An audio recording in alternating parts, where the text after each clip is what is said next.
tha kan lak lai te mi in tha bin lak sak lai te mi min bu thei lai chuanin kan nun dan te kan uluka lan moi lo te kan lau thi na ni ti chuanin moi takin mi mu lai chuan thil kan du lo thil sual te kan ti du lo ang khan tha kan lak lai te min tha bin lak sak lai te mi min bu lai chuanin nung chang moi takin kan nung thri na ni ma se min bu thei lo china khan kan nun kha kan uluk lo le thri na ni ti te kha karil ruwa lo langa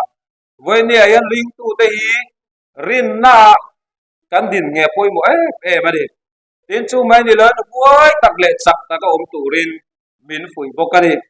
ring tu ka chak lo kan nin ti reng mai te po hi kan ni da tu te po ani om lo ve rong bol ve reng si hia thara va thang le nung si lo te hian kan om thei ani kan ti samamo le kan du zo kan ngai poi mo ang hian voi ni an ring tu te hian kan sarau nun ba mo hi kan ngai poi mo ve hi hun to ani kan sarau nun na amamo he kan ti samamo le du zo kan ngai poi mo ang hian ngai poi mo ilang chuan voi ni ya ko san te ring tu mi bal nun te hi chao kan ti fo lo banga kan sarau nun aro te kan ti fo ina rin om lo ani ring tu te nun aya sau chang te chak lo deu chang te chu om thei amaro chu chak lo reng tu te chao reng tu te ti kan ni lo ani kan sarau nun chao le mu chu me ti har thara lo le la tu chuan kan ma bo ber chu la li suwa krista ani kan sarau nun alo nun har le thei na tu chuan ring tu te hian khovel thil laka hian kan nun ti kan ve ngai ani in veng la i thil nei thi lek lek te chu ti nung le ro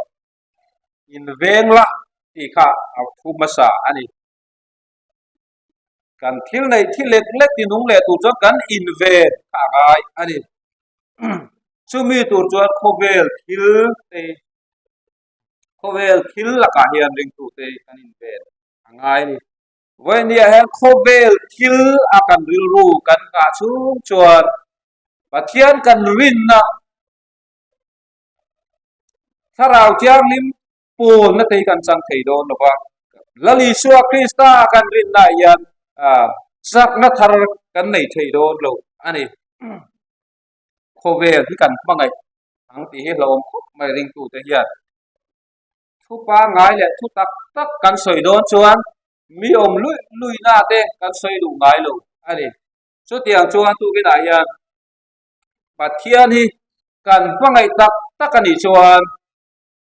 fian riala ama kan pol thin tu ani ama kan rin na kan sarau nun thi lek lek te tinung le tu hian khovel thil laka te hian in veng tin pura uti in tu gina hian ko than ho te kan in som ani tu soi te lan pan bal bi som sa se